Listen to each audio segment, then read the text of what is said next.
My wife Diane said when I was rehearsing this with her, "You say that pretty fast. Maybe you should repeat it." Now I don't have to. And my great honor to introduce my friends, the 39th President of the United States and his First Lady, Jimmy and Rosalynn Carter.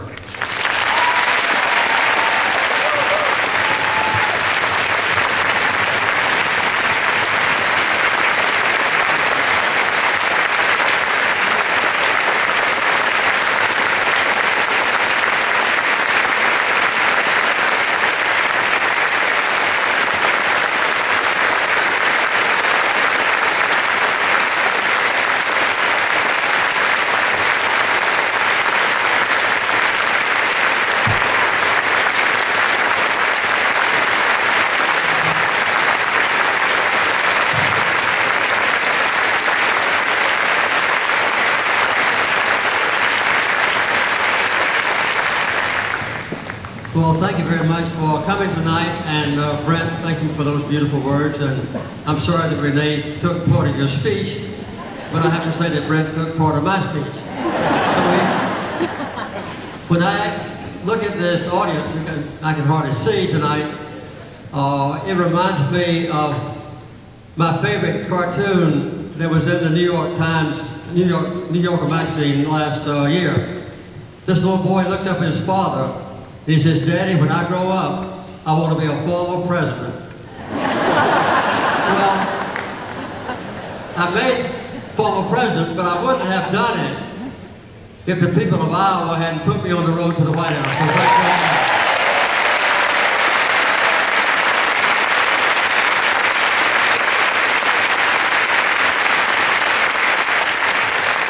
I noticed that both Brent and Renee talked about social justice. And try to define what it is. Social justice and service learning is what we heard this afternoon in the beautiful presentation of the students who've been deeply involved in the opportunities that Brent and Diane Slay have given them with Renee's leadership.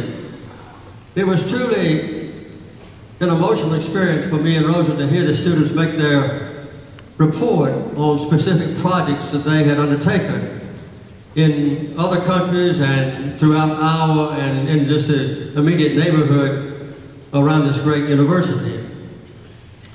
But I think that one of the things that I'd like to say is that social justice is really the broadest possible definition of human rights. I've been a professor now at Emory University for, this is my 31st year.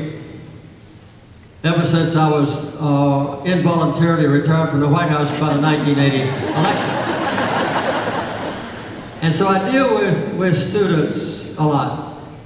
And I would say that if I asked almost any group of Americans, what are their basic human rights? You would immediately say freedom of speech, freedom of religion, freedom of assembly, trial by jury. Those would be it.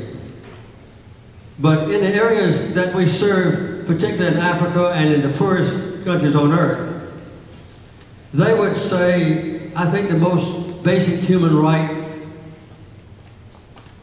is to live in peace and to have a place in which to live and to have enough food for my children and to have enough clothing to keep them warm in the winter.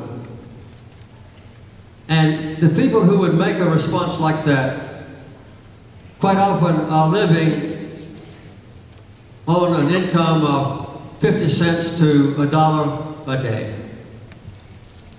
And I think it's good for all of us to pause a few moments and just think about how we would live if we only had $1 a day.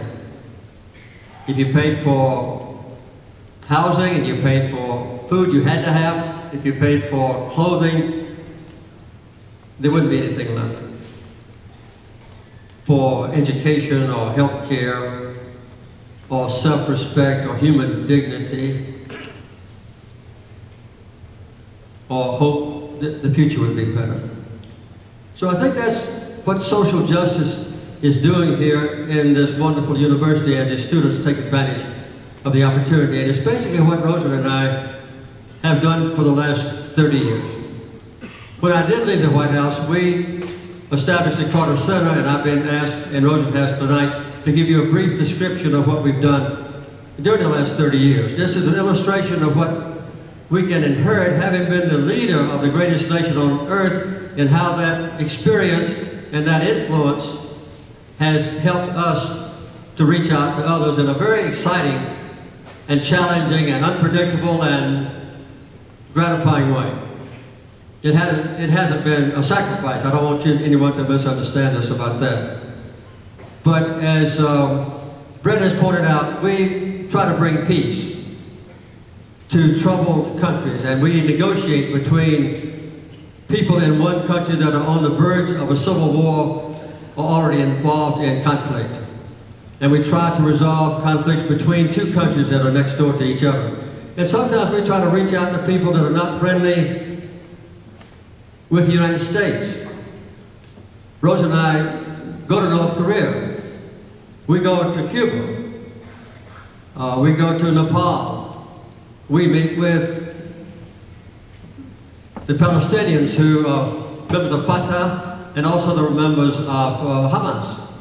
So we try to reach out to them and see what is the best in their hearts and minds and extract it and try to bring peace and understanding between them. One of the things that we've used as a weapon has been the holding of elections, or the monitoring of elections. And as Brent pointed out, we've done 92 of them. Just in the last year or so, the elections about which you've heard in the so-called Arab Spring, we have monitored every one of those elections. The Carter Center has. In Tunisia and in Libya. In the news today about the terrible assassination or killing of a wonderful ambassador. And in Egypt, where they've now got a new government. First time they've had a democratic election, I guess you'd say, in 5,000 years. So that's what we do. And we also try to deal with afflictions of people that are suffering from illnesses that we no longer know in the developed world. Brent named a few of them. Dracunculiasis, onchocerciasis, lymphatic filariasis, schistosomiasis, trachoma. And these illnesses now afflict hundreds of millions of people. And we go into the villages and in the desert areas and in the jungles, and we actually just undertake projects that no one else wants to do. That's the basic premise of the Carter Center. If the World Bank or the United Nations or the U.S. government or Harvard University or Drake University is taking care of a problem that's important to us or other people, we don't get involved in it.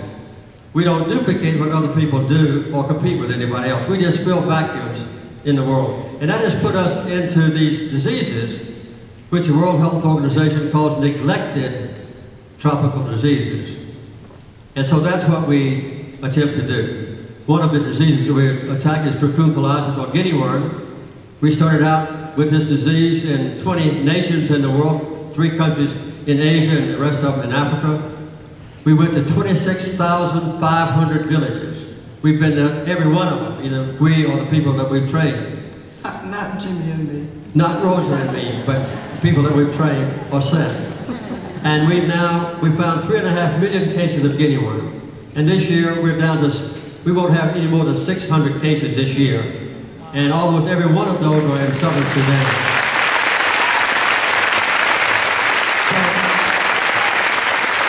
So this is going to be the second disease in the history of humankind that's been eradicated from the face of the earth. Last year we treated 12.5 million people so they won't go blind with river blindness, with a medicine that Merck and Company gives us free of charge. And we deal with trachoma, which is the #1 cause of blindness, second only to cataracts. Trachoma is caused by filthy eyes. And if you go to a village that has Dinka children or Maasai children in Africa, you see from a distance, you think they're wearing eyeglasses. When you get close to them, you see that they circled around their eyes are a ring of flies getting moisture out of their eyeballs. And over a period of years, that causes infection in the eye called trachoma. And the upper eyelids turn inward, So every time that a person blinks their eye, it slashes the cornea, and that causes blindness. And one of the major things we do there is to get rid of the flies. So we began in Ethiopia to build latrines, outdoor toilets. And we thought maybe we'd have 5,000 toilets the first year. We now have built 1.2 million latrines. And we have I've become famous not for the peace treaty between Israel and Egypt, but as the #1 toilet builder on earth.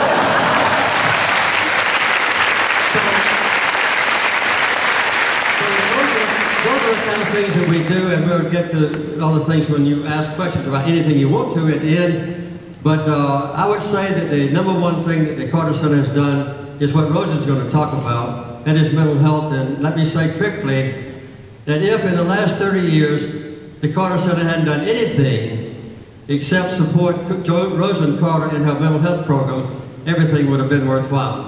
So now I want to introduce to you the co-founder of the Carter Center, my wife, of 66 years.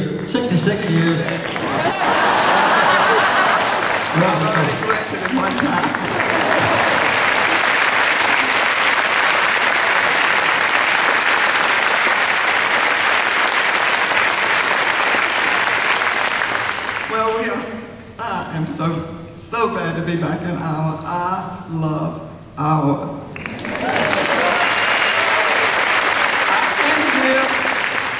I came here in the campaign. We had no money. We didn't know anybody. I was in 105 communities in this state. 105.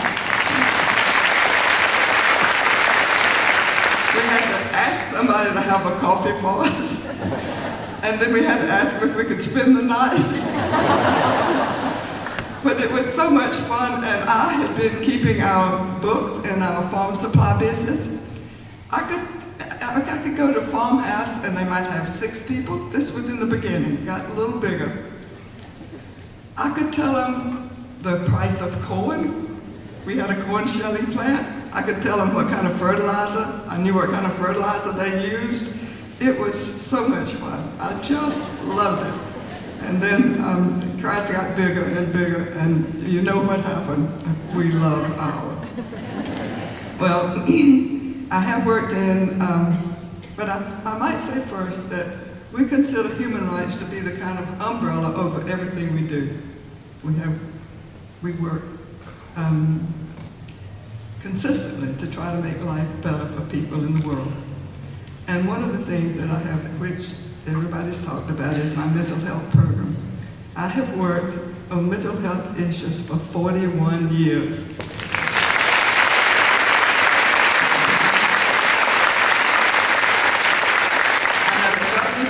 The President's Commission, and now have a really good program at the Carter Center. And this week, we have just had our 16th class of mental health journalism fellows. One day we were sitting around deciding, what else can we do about stigma? We were continuously to try to overcome stigma and to influence policy. That's what we spend our time trying to do.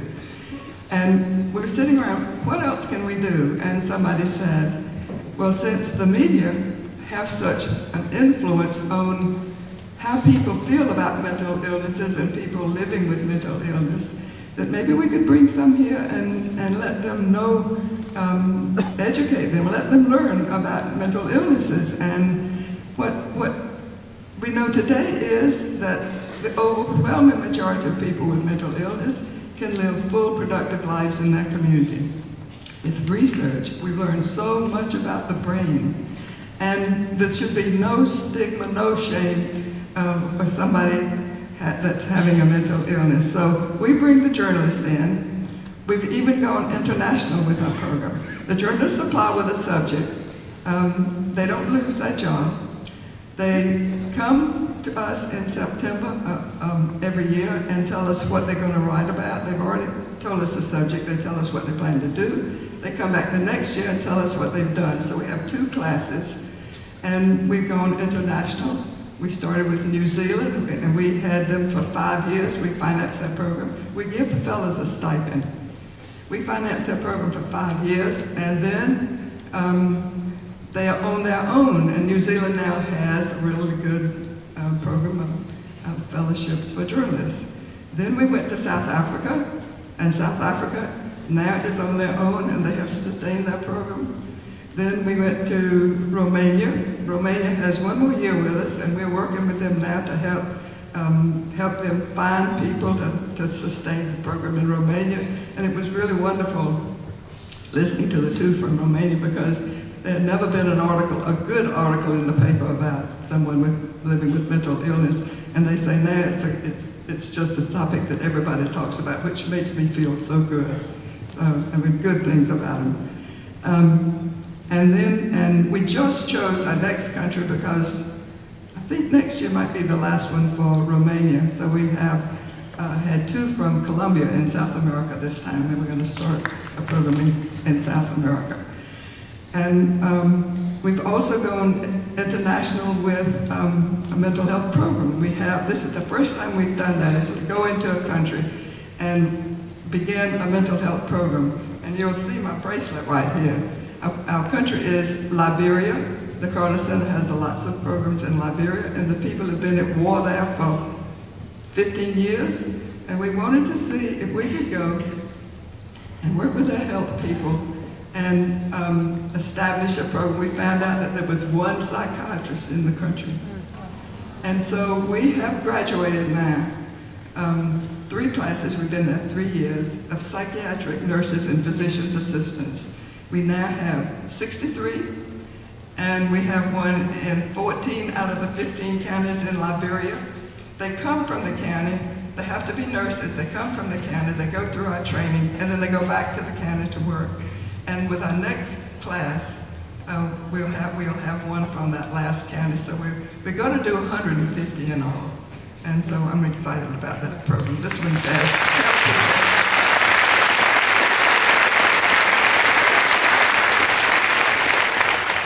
help people with mental illness, because the stigma there is like it was when I first started here 41 years ago. It's really bad. But there was a woman from Columbia University that I had worked with in my mental health work, and she's absolutely great. She's from Liberia. She resigned from Columbia University to go to Liberia to run the program. She's a friend of the president of Liberia, and it is just, we are so excited about how it's working. Well, I do work with my mental health programs, and Jimmy says when we do these conversations, that he talks about everything the Carter Center does, and I just talk about mental health. But I'm involved in all of the programs. I went to Tunisia. I was one of the leaders of our election committee in monitors in Tunisia, and I just fell in love with that country. When the head of state fled, they picked well-respected people in the community to fill all the top governmental offices. And they were sure, when I got there, they were sure they were going to have a great election. They were working so hard to do it. I'm moving along. We went to see the Prime Minister, and I talked to him, and I gave him one of Jimmy's White House diary books when we started to leave, and tears came in his eyes. He got all choked up, and he couldn't thank me enough. He said, "Mrs. Carter, you don't know how much I appreciate this. I tried to read everything Jimmy Carter writes." That made me cry. But you can, and then I found out that he was head of the Human Rights program in Tunisia, trying to work for freedom. So that was exciting. In Egypt, when we did the election in Egypt, they had elected a parliament which had about only 7 women in the whole parliament, but there had been a ban in Egypt on genital mutilation and child marriage for years. And these women were in parliament making a lot of noise trying to lift the ban so the families could decide what their little girls would do. And so you can imagine that all of our friends in Egypt were really upset. And so we began talking about, we have a Human Rights Defenders Conference every year. We bring in people from all over the globe that are working in their countries under great danger to themselves sometimes to bring about human rights in that country, and they come to the Carter Center. So while we were there, we decided, Jim and I decided that it would be great if we could take our Human Rights Conference, Defenders Conference, to Cairo next year. And so we talked to Morsi, who's the head of the Muslim Brotherhood that won the election for president, and he said that he would be glad to send a representative. So that made us feel good. We're going in February to Cairo. I'm excited about that. And we have this woman that came from Senegal to our Human Rights Defenders Conference, and she called herself a cutter, a genital mutilation. And there's an American that went over from college, and she's probably in her 40s now, and she had talked this woman into knowing that that was wrong, and they had talked to Imam. She came to our Defenders Conference last year, and she's wonderful. She's a Senegalese woman about this big, and she's going to make a big hit, I know, in Egypt, so I'm looking forward to that. Well, Jim is kind of pushing me.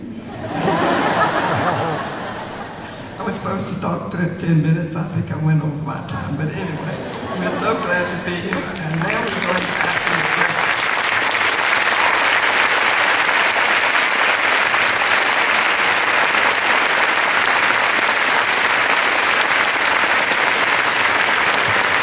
You know, one of the interesting things about Egypt is that we've met also with the Chief Mufti of Al-Azhar University. He's the #1 academic in the Sunni Muslim world. And his university is the oldest on earth.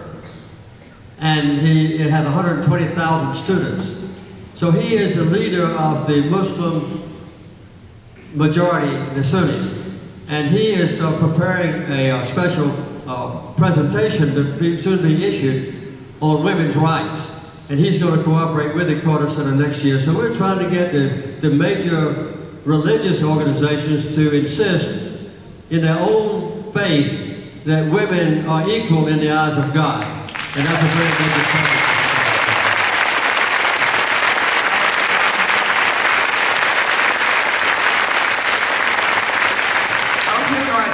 Conference last year was on women's rights, and it was going to be, we had already planned to have it on women's rights again this next year. So, okay, we're ready to answer your questions? With some trepidation, yes.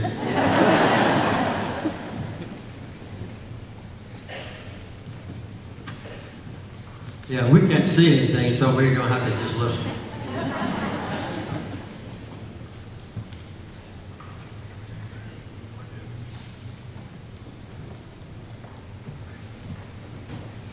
Are we on? Great. Let me tell you how this is going to work. And this is going to be an experiment for us, and I think I think it's going to work well. But there are 2 microphones out there, and we want to make sure that we don't have long lines. And so we have student monitors who will be roaming around the audience. If you would like to ask the Carters a question, please attract their attention by raising your hand, and you will be serially directed to come down to one microphone or the other. And please don't come down to the microphone until you're asked to. I would ask 2 things of you. If you do feel inspired to approach the microphone and ask a question, I'd ask 2 things. 1, please make sure that you have a focused, brief question to which the Carters can respond. Not an ideological or philosophical monologue, as tempting as that may be in front of such a robust audience. This is not a hypothetical request, which is why I'm making it. Secondly, again, please be brief. Remember that everyone came here to hear President and Mrs. Carter, and not you.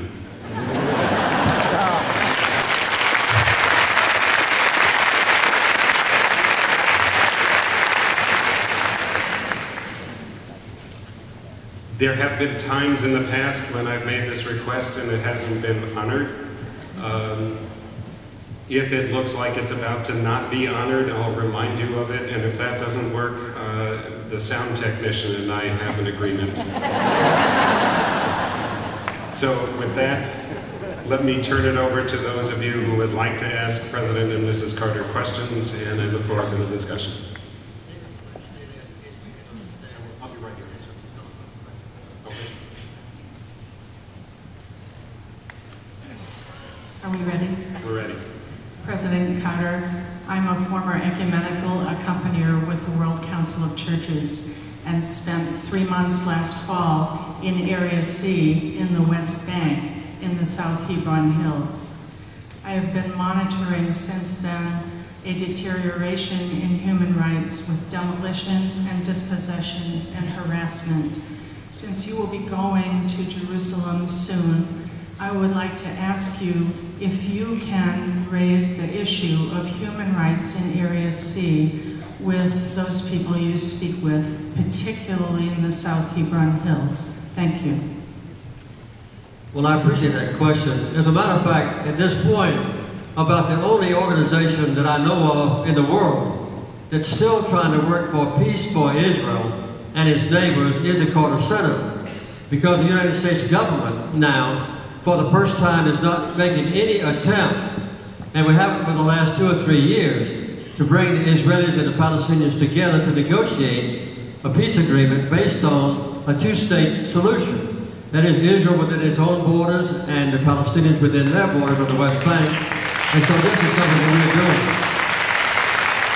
The Carter Center has never abandoned this effort. We have a full-time office in Jerusalem and in Ramallah in the West Bank, and also, by the way, in Gaza. And we work very closely with other countries who are trying, like we are, to bring peace. That is Egypt and Jordan and so forth. So I'll be visiting next month in Jerusalem and Ramallah, in Gaza, in Jordan, and also in Egypt to try to bring the people together. But one of the worst human rights violations on earth now is what is being done to the Palestinians, because the whole commitment of the international community, including the United States government, is that there will be a two-state solution with the Israelis living within their pre-67 borders, modified, as President Obama said at the beginning of his administration, by mutual negotiation with land swaps. So if they agree, then Israelis could live on part of the West Bank territory, and then if that was agreed by the Palestinians, the Israelis would give the Palestinians that much territory of their own. This is what the basis for peace will be. And that's the only way that I know that Israel will ever have peace in the future, as they got with Egypt when I happened to be president. One thing also that can be continued, obviously that's very important, is the peace agreement that was negotiated 33 years ago with Begin and Sadat when I wrote the peace treaty and they agreed. And that's never been violated even one word in the treaty. When Mohammed Morsi was elected president of Egypt, being a member of the Muslim Brotherhood, I met with him before and after he was elected to make sure he would promise me and the world that he would abide by the treaty terms, and he will. So you can rest assured, the one who asked the question, that when we get there, we'll be talking about basic human rights, which involves peace for Israel and peace for the Palestinians, with justice and peace agreement in the future that will prevail on both. We always bring this up when we go to any part of that country, and we also bring it up, by the way, with our own leaders in this country and with European leaders. Peace, I think, for Israel is one of the most important commitments of my life. But Israel cannot have peace unless peace and justice comes to their neighbors.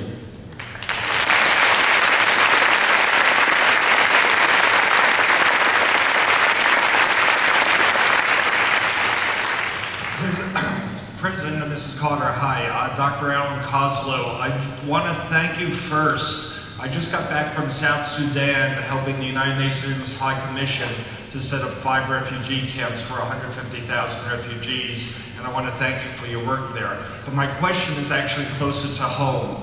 I, as a member of the Jewish community here, am made to feel other by the political process, which emphasizes religion and Christianity, and and so I want to see how you, and I think that in essence is a social justice issue within the United States, that basically fundamentalist Christianity is being forced down the throats of people who do not share that belief and who have their own belief structure, and I want to see how you feel about that. And thank you again for your work in South Sudan and Sudan.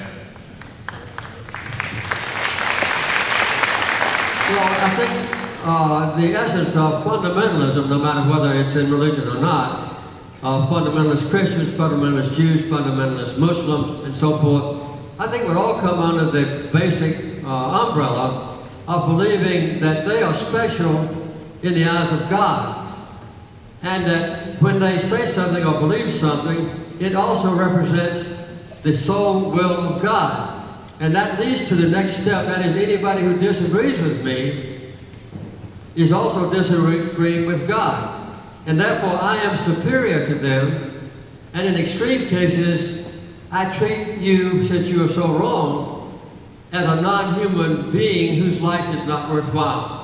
So I think that fundamentalism in any extreme case is very bad. But I think what we see around the world, and we held the election, for instance, in Indonesia, which is the largest Muslim country on earth, and it now has a pure democracy. And the first time they had an election, which we were there, the leader of Indonesia turned out to be a woman. So there is a difference, obviously, in the Muslim world and in the Christian world and so forth. The three biggest democracies on earth are India, basically Hindu, the United States, basically Christian, and Indonesia, basically Muslim. So you see, Christians don't have a monopoly on democracy. Another thing that I think is good for us to remember is that all the major religions share the same basic principles of human rights. The ones I mentioned earlier. All the religions preach that their God believes in peace. They believe in equality. They believe in freedom. They believe in the alleviation of suffering. They believe in the rights of the poorest to be given special opportunity to improve their future. No matter what you believe, what religion you have, those premises are the same. So extremism, if you're a Christian, fundamentalist, or otherwise, I would certainly condemn that. I started out my life, and I lived until 12 years ago, I was a Southern Baptist. And then the Southern Baptists had an argument between fundamentalists, or let's say conservatives on the one hand, and moderates on the other. And the Southern Baptists decided at their convention, I'm leveling with all of you, the Southern Baptists decided at their convention two things with which I didn't agree. One was that Scripture was no longer based on the teachings of Jesus Christ, whom I worship. And the creed. And then they established a creed where everybody that wanted to be a leader within the Southern Baptist Convention had to agree to a creed. I don't believe in that. And they also ordained that a woman was inferior in the eyes of God, and that a woman could not be a pastor, a woman could not be a deacon, a woman could not teach even boys in school. And so because of that, Rosa and I announced that we would no longer be part of the Southern Baptist Convention, but we're still loyal Baptists, we're still Christians, and we believe that we should be friendly and at peace with our friends who are Jewish, our friends who are Muslims, as long as they believe in the same human rights that we adopt. I hope I haven't over-answered your question.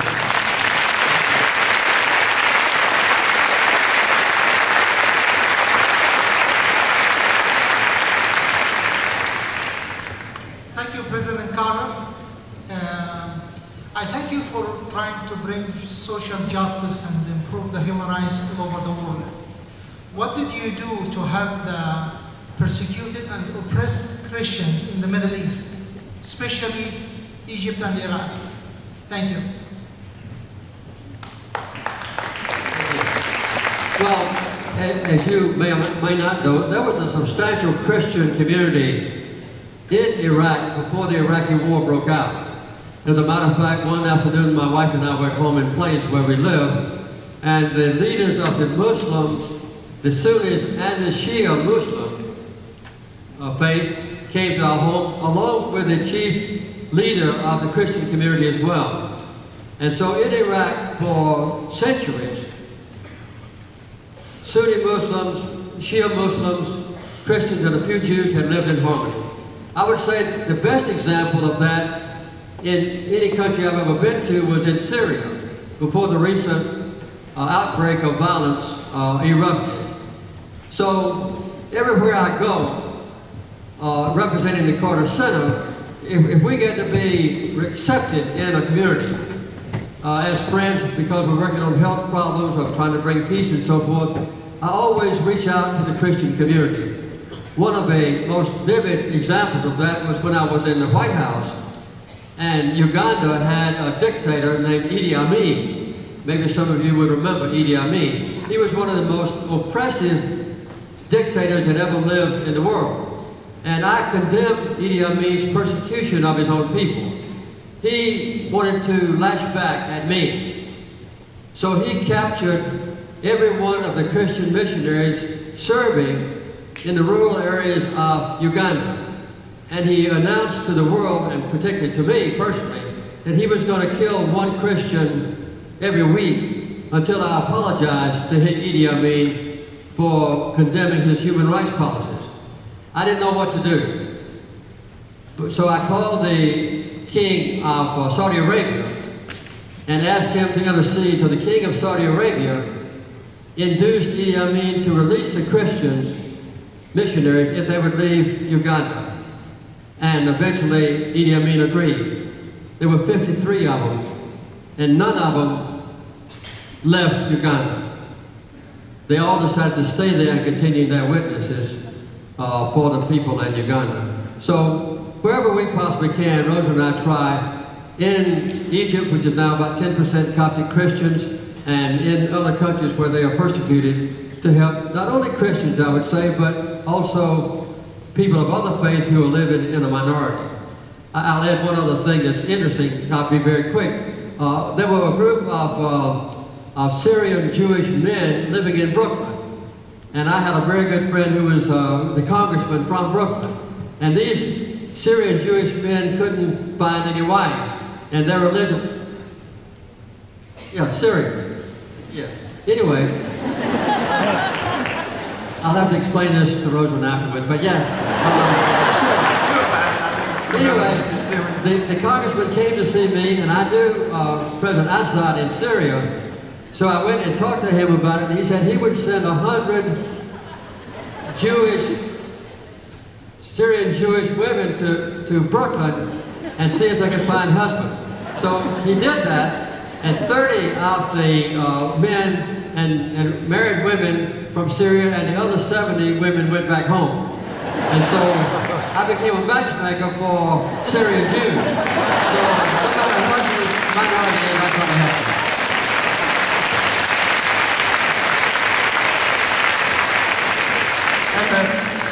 Assad had been very good to the Christians in Syria, and they have supported him. Yeah, almost all the Christians in Syria still support President Assad, the son of the president I just mentioned to you. So the Christians are afraid that if the revolutionaries in Syria prevail, almost all of them are Sunni Muslims, and the Christians are afraid that they will not be protected anymore as they have been for a long time under the Assad family. I'm not defending Bashar al-Assad because I think he's been too oppressive in using force against the revolutionaries, but the Christians and other minorities are supporting the government. That's one reason that the government has lasted this long.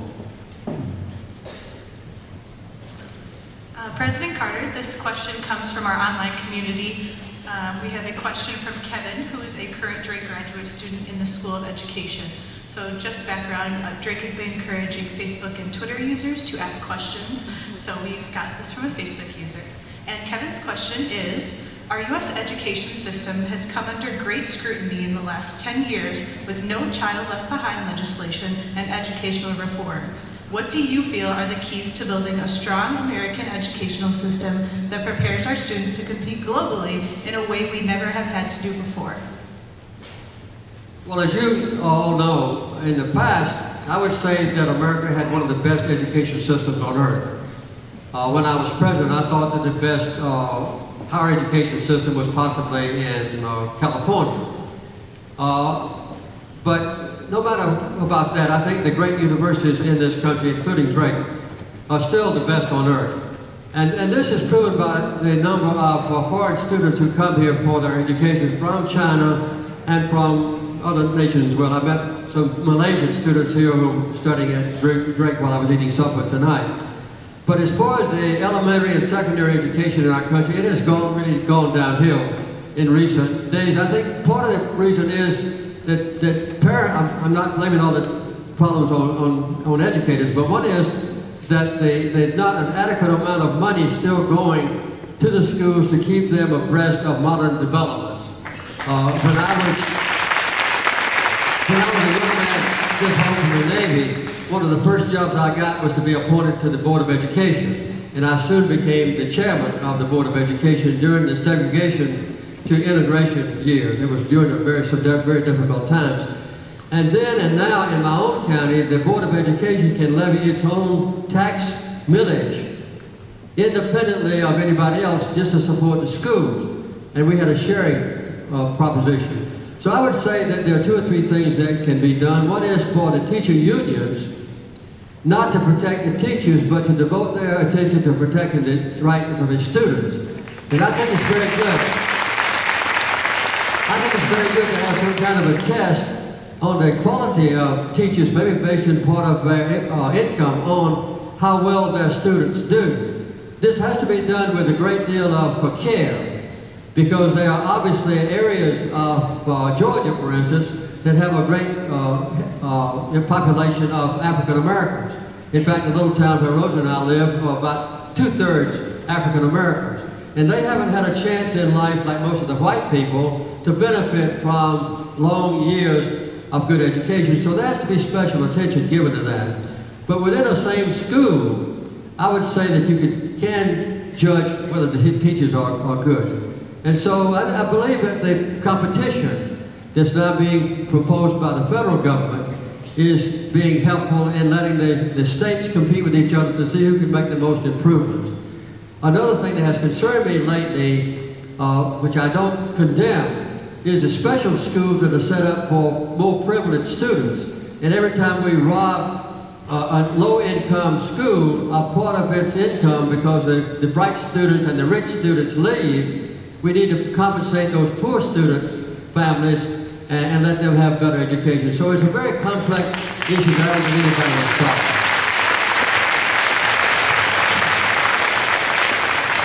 Those are just some thoughts for Kevin to consider. Good evening, President and Mrs. Carter. My name is Olivia O'Hay. I'm a first year here at Drake, and I would like to thank you so much for being here tonight, first of all. And second of all, CNN just reported on the Libyan crisis, and they called it Barack Obama's Jimmy Carter moment. I was wondering your views on this, given your foreign policy and domestic policy experience, and how we can create an environment conducive to democracy and humanitarian rights in such a conflict-ridden area. I think I understand the question. It's the kind of question sometimes I don't want to understand. But, well, you know, I think that we have seen, when I was president, the Iranian hostages taken. And this was a very serious disappointment to me to have innocent hostages taken captive and kept captive the last year I was in office. And I tried to get them extracted and was unsuccessful. And I had a choice to make then. I could have destroyed Iran with our own military capability.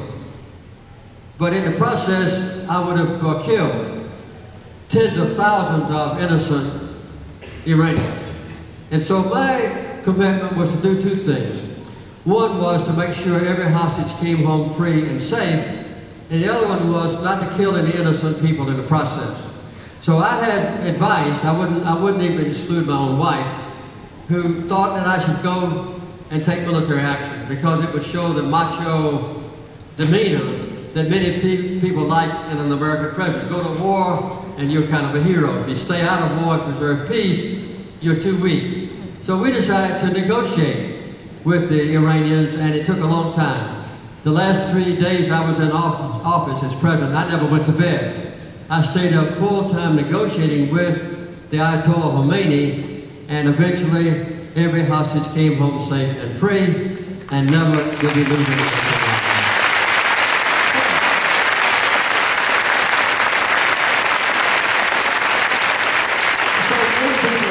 People still look on that as a symbol that I was a weak president. Sometimes it takes more courage to preserve the peace than it goes to war.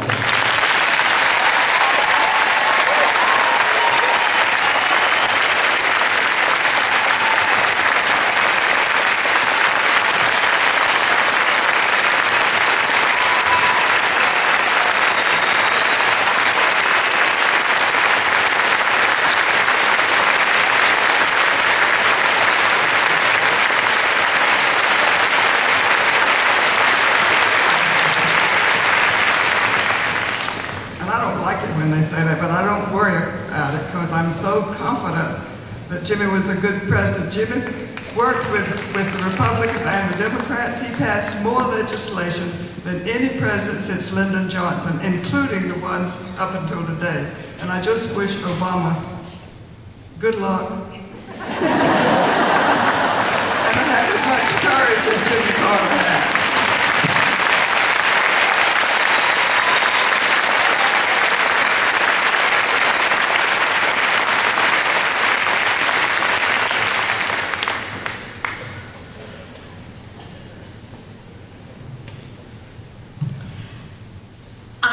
So honored to have you here today, President and Mrs. Carter. My name is Karen Person.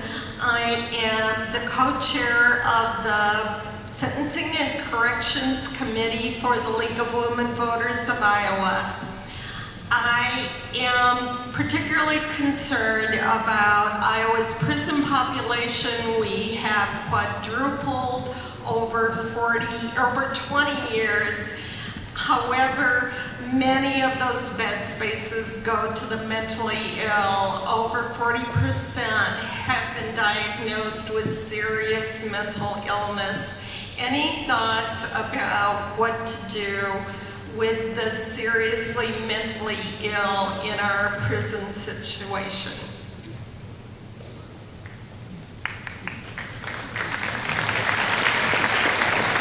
Let me start by saying that we have changed in a dramatic way in this country in the last 30 years.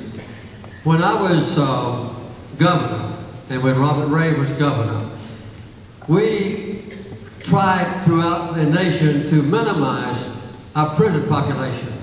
We had a competition between Georgia and the adjacent states in how much we could reduce the number of people in prison. That has changed dramatically since then. And America has now got into the position of wanting to see how many people we can put in prison and how many we can keep there. When I left office as president, we had 500,000 Americans in prison. We now have almost 2.5 million Americans in prison. We have the largest percentage of citizens incarcerated in jail than any country in the world. And so this is what we have done. And some states have passed 3 strikes and you're out and so forth. And if you go into the prisons, which I do, and if you work with prisoners, which I do, you come to realize that a large portion of these young people in prison are there because they have possessed, not sold, marijuana. And I'll go back and tell you something you may not like. In 1977, I made a speech about my drug policy. And I called for the decriminalization, not the legalization of marijuana, so that a person who owned less than 1 ounce of marijuana would not be put in prison, but would be given treatment and rehabilitation. And so we need to do something. About this issue. And let me say one other thing. Most of the people in prison now, and those who are sentenced to death, are the same ones. They're the minorities and those people who are mentally ill. And you can't even dream of a rich white man or woman being executed. But we still have, in this country, a death penalty, which is also, in my opinion, a violation of basic human rights.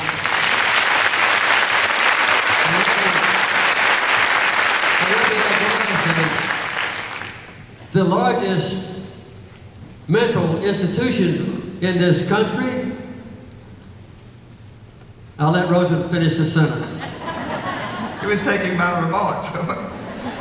The largest, it's a tragedy. The largest mental health center, mental health treatment center is the Los Angeles County Jail. The second one is Rikers Island. It is tragic what we're doing. People who need help instead of being sent to prison. There's several things that are happening in the communities. And Georgia, we are in a really a positive situation. I don't know what we're going to do about Medicaid. Every state has to overcome Medicaid, but we're working with our state mental health, behavioral health program to try to get that done right, but I don't know what's going to happen about it. But our mental health program joined in with the advocates in Georgia. Actually, I went and spoke to sheriffs, I went to churches, spoke to churches, I spoke to anybody, policemen, people that might help join in with the advocates. And the advocates brought a suit, and my mental health program joined as a friend of the court against the state.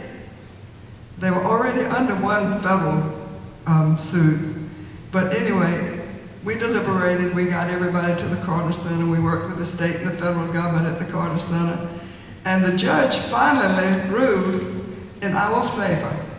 And I don't know, I think it was 2008, but it came, the settlement came down on Amy Carter's birthday, October the 19th, and it was so good.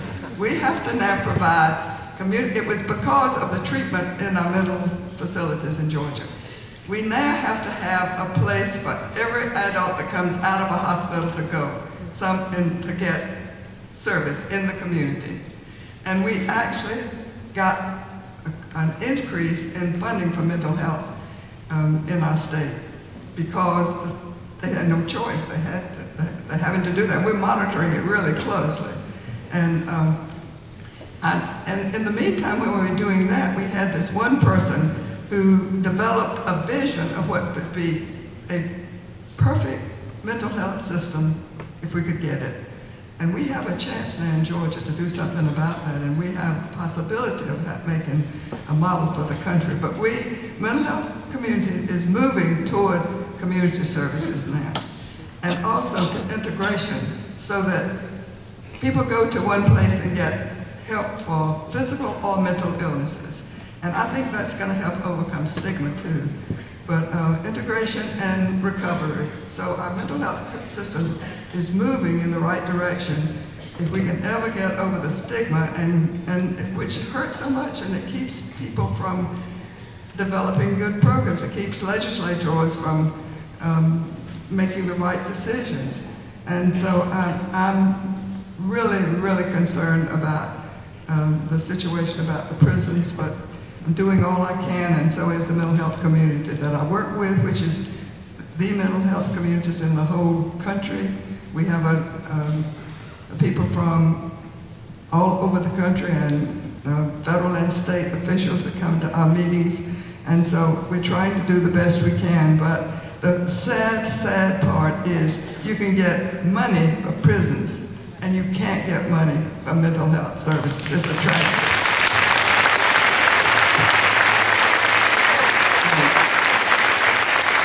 Let me add that thanks to Rosalynn Carter and thanks to a federal judge, Georgia is probably going to be the only state in the nation that increased its budget for mental health.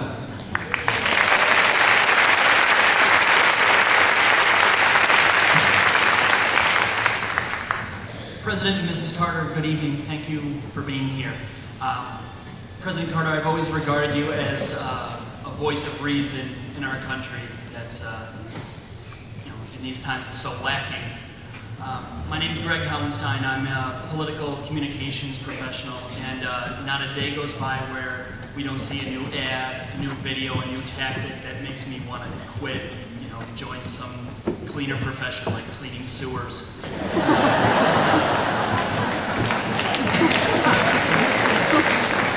I'm wondering if you have any advice for how we go in the opposite direction, how we restore civility to our politics, because I think that's why so many good people don't run for office, which we need more real people to do.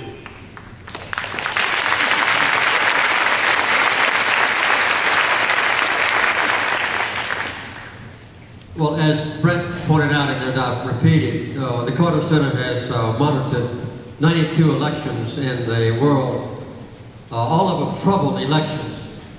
And we have studied the election systems in almost every nation that exists, in every continent. And I would say that one of the worst democratic election systems we have is in the United States of America. Because increasingly it violates a basic principle in a democracy, and that is that all are treated equally and that all voters should have an equal right to choose who their leaders will be. Well, with the stupid ruling by the Supreme Court 2 years ago,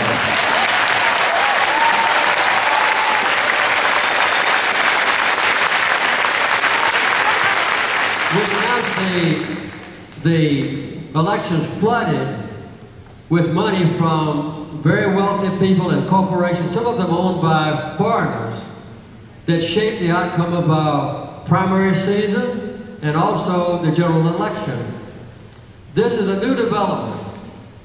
When I ran for president against incumbent Gerald Ford, a very wonderful man, and ran against later when I was defeated by Ronald Reagan. You know how much money they and I raised for our presidential campaign? Zero. We didn't raise a penny. And you know how many negative commercials we ran against each other? Zero. We never ran one. So all that has happened in the recent years. And this year, in the federal elections for president and for the Senate and for Congress, Americans will spend $6 billion. That's $6,000 million on the election. And that money mostly goes to destroy the reputation of opponents. And so by the time the election is over, the people in a state that's flooded by commercials like you are in Iowa now, and like Virginia is, and like North Carolina is, and others, kind of lose confidence in both candidates. And when you get to Washington now, the candidates are so polarized, politically speaking, that they don't speak to each other. And if a president, no matter if it's a Democrat or a Republican, makes a proposal, the other party's first reaction is, we will not support this character because we don't like him and we don't want to see him get reelected. So that has permeated our position. Other countries don't do this. For instance, I made a speech last week to an international group in Washington from this hemisphere. There are only two countries in this hemisphere that don't have full public financing for campaigns: the United States and Venezuela. And Venezuela has the best voting system on earth. You touch a touch screen and you vote, and your vote is automatically transmitted into Central Counting Station. And at the same time, it prints out a paper ballot. So you can compare your vote on the paper ballot with a touch screen, and then you put the paper ballot in the box if it's correct, and you can count the ballots later on if you want to. But let's take Mexico, for instance, right next door. I know Vicente Fox was here not too long ago. When Vicente Fox was elected, and now they have a $23 million limit on what can be spent in a presidential campaign, and no candidate can have a negative commercial on television, on the radio. So what can be done about it I think if we could just get two of the U.S. Supreme Court judges to see the light and to realize the serious mistake they've made, then we can go back to having elections in this country as they were when I ran for office, financed by the $2 per person checkoff that you put on your income tax return, and have elections that are financed by public funds. And that's what almost every other nation in the world does.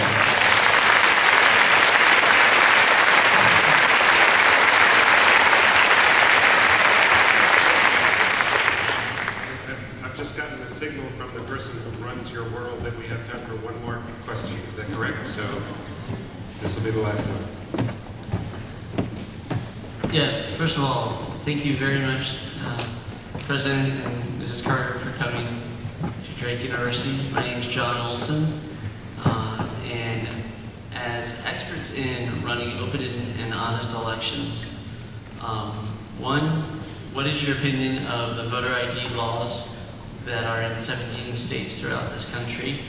And second of all, how would one who would be interested in helping you monitor elections throughout the world get involved with the Carter Center in your election observing process? Well, I think the voter ID laws have been designed specifically to prevent people from voting rather than to have any correction of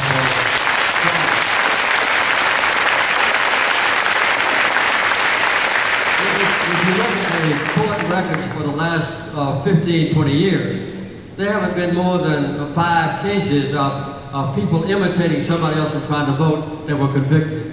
But the voter ID laws have been passed in order to prevent people from voting who don't have a driver's license and who don't have a chance to go to the courthouse and get an ID card with a picture on it. So I think that has made a lot of difference.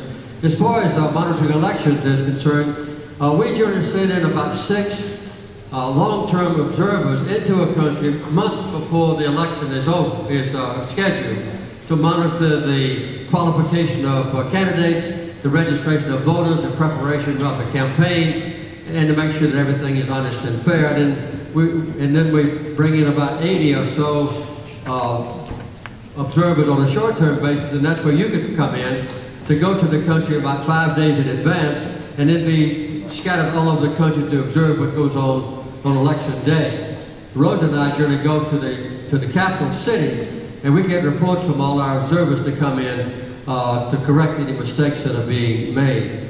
So that answers your question. Let me close by saying this. I think all of us, I mentioned what great religions have in common. And I would say that most human beings in our own private lives would like to comply with those basic principles: peace, justice, alleviation of suffering, protecting the environment, things of that kind. Ordained by Allah or by God, whomever we worship. And I think the same thing applies not only in a private individual's life, which I've just said, but I think it applies in the life of a nation. And I've thought often, what is the definition of a great nation? What are the characteristics of a superpower? I think a lot of us would say that the United States is by far the strongest country on earth, maybe economically, and certainly militarily. Our military budget is greater than the next 20 or 25 countries, maybe equal to all the rest of the world. So we can defend ourselves and we can protect ourselves. But what is a definition of a great superpower? I would like to see the United States sometime in the future be so that no matter where a person lived on earth, if they had the prospects of a war or armed conflict, they would say, why don't we go to Washington? Because Washington is one place on earth that believes in peace. And if they had a concern about freedom and honest elections, they would say, why don't we go to Washington? because Washington has the best democracy and the best election system on earth. And if they were concerned about global warming or the environment, they would say, why don't we go to the United States and let the United States be our leader? Because the United States is in the forefront of marshaling all the capabilities of science and technology to make sure that we protect our environment. And they would probably say, why don't we go to Washington if we have a question with immigration? Because the United States has figured out the best way on earth as a superpower to treat people who want to come here and work and abide by the law and ultimately become citizens. And they would probably say, why don't we look at the United States as well?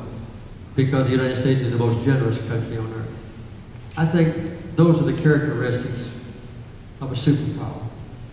And my hope and dream and my confidence in the future, particularly the young people I met with this afternoon, is that someday we'll be able to say, in all those ways, the United States has earned the right to be the world superpower.